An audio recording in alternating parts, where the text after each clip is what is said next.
જો કોઈ દૂધીનું શાક ન ખાતું હોય તો આ રીતથી એકવારથી જરૂરને ટ્રાય કરજો। કેરી અને દૂધીનું શાક બનાવવાનું જરૂરથી આ રીતે તમે એકવારને બનાવજો, કેરી દૂધીનું શાક। હેલો મિત્રો, જય શ્રી કૃષ્ણ બધા મિત્રોને। આજે આપણે બનાવીશું કેરી અને દૂધીનું શાક। એના માટે આપણે 1 વાટકો જેટલી દૂધી સમારીને લીધી છે, અડધો વાટકો કેરી, 2 થી 3 ડુંગળી, આપણા બધા જ મસાલા અને ખાંડ, અને આપણે તેને વઘારવા માટે તેલ। આપણે 5 પાવડા જેટલું તેમાં તેલ નાખીશું ગરમ કરવા।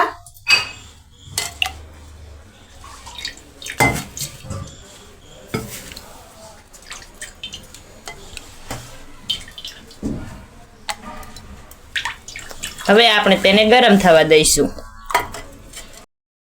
આપણું તેલ ગરમ થઈ ગયું છે તો આપણે તેમાં સપટીક વરિયાળી,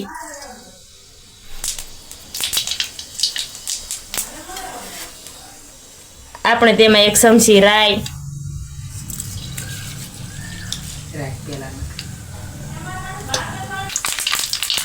પોણી ચમચી જીરું,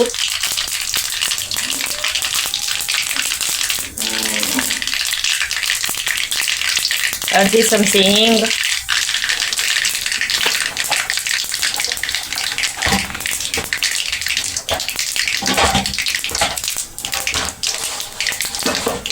આપણે તેમાં તમાલપત્ર અને લાલ મરચાં 2 નાખી દઈશું।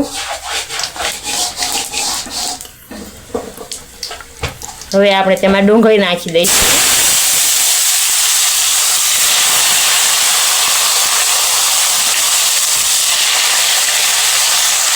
તેને હલાવીને મિક્સ કરી લઈશું। આપણે ડુંગળીને 2-3 મિનિટ માટે સડવા દઈશું।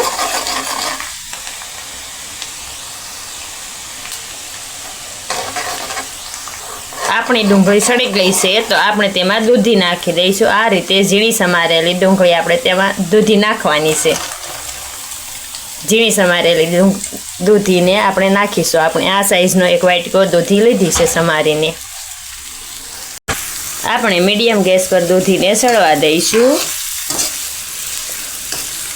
આ રીતે સાવ નાની સાઈઝના આપણે દૂધીને સમારવાની છે।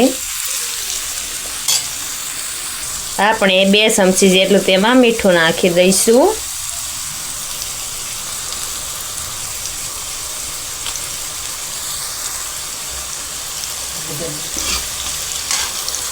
તેને હલાવીને મિક્સ કરી નાખીશું। મીઠું નાખવાથી આપણી દૂધી ઝટ સડી જાય છે।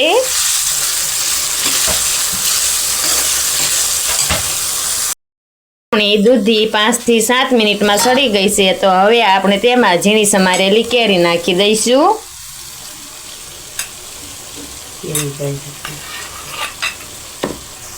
હવે આપણે તેને હલાવીને મિક્સ કરી લઈશું।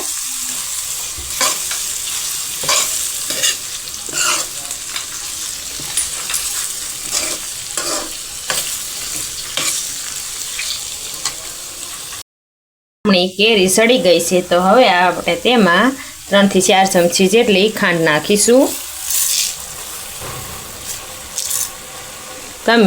તમે જે પ્રમાણે ગળ્યું ખાતા હોય એ પ્રમાણે તમે નાખી શકો છો તેમાં ખાટું મીઠું શાક કરવામાં। આપણે તેને હલાવીને મિક્સ કરી લઈશું। મીઠું તમે જે પ્રમાણે ખાતા હોય એ પ્રમાણે સ્વાદ અનુસાર નાખવું।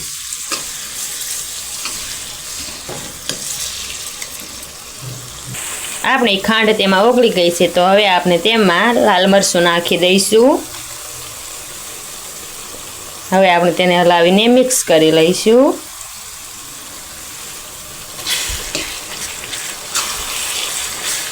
તમે જે પ્રમાણે તીખું ખાતા હોય એ પ્રમાણે લાલ મરચું નાખવું।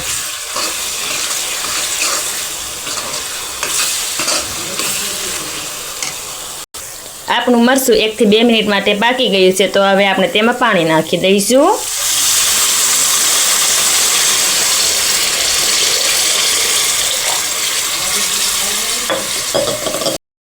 આપણે શાકમાં લાલ મરચું નાખ્યા બાદ તેમાં 1.5 લીટર જેટલું પાણી નાખ્યું હતું અને તેને સારી રીતે પાકવા દીધું હતું। આ રીતે તમે જોઈ શકો છો તે ઉકળી રહ્યું છે। આપણે તેને 5 થી 7 મિનિટ માટે આ રીતે ઉકળવા દીધું હતું। હવે આપણે તેમાં કાજુ બદામ અને દ્રાક્ષ નાખી દઈશું। આપણે આ રીતે કાજુ અને બદામના ટુકડા કરી લેવાના છે। કાજુ બદામ નાખી દઈશું। આ રીતે ઉપરથી.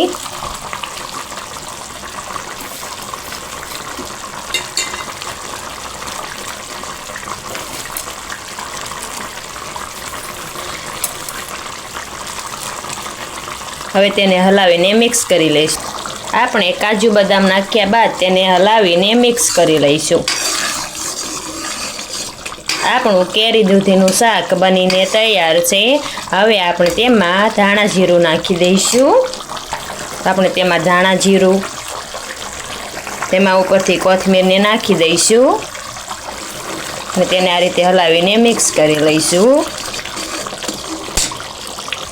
આપણું કાશી કેરી અને દૂધીનું શાક બનીને તૈયાર છે. હવે આપણે તેને ગરમા ગરમ પીરસી દઈશું. ગેસ બંધ કરીને તેને ઉતારી લઈશું. આપણું કાચી કેરી અને દૂધીનું શાક બનીને તૈયાર છે. હવે આપણે તેને પીરસી દઈશું. આપણે આ રીતે એક ડીશમાં કાચી કેરીનું અને દૂધીનું શાક ભરી લેવાનું છે. હવે આપણે ઉપરથી તેમાં કોથમીર નાખીશું.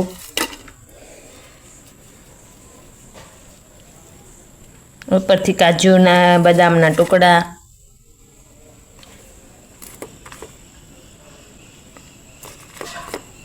ઉપરથી આપણે તેમાં દ્રાક્ષ નાખીશું.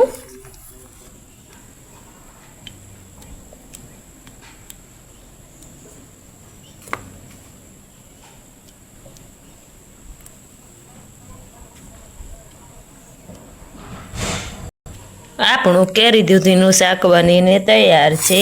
આવી જ મારી અવનવી વાનગીઓ જોવા માટે મારી ચેનલ રસોઈનો કરિયાવરને લાઈક, શેર અને સબસ્ક્રાઈબ કરી લેજો અને કોમેન્ટથી જરૂરથી કહેજો કે કેવું બન્યું હતું.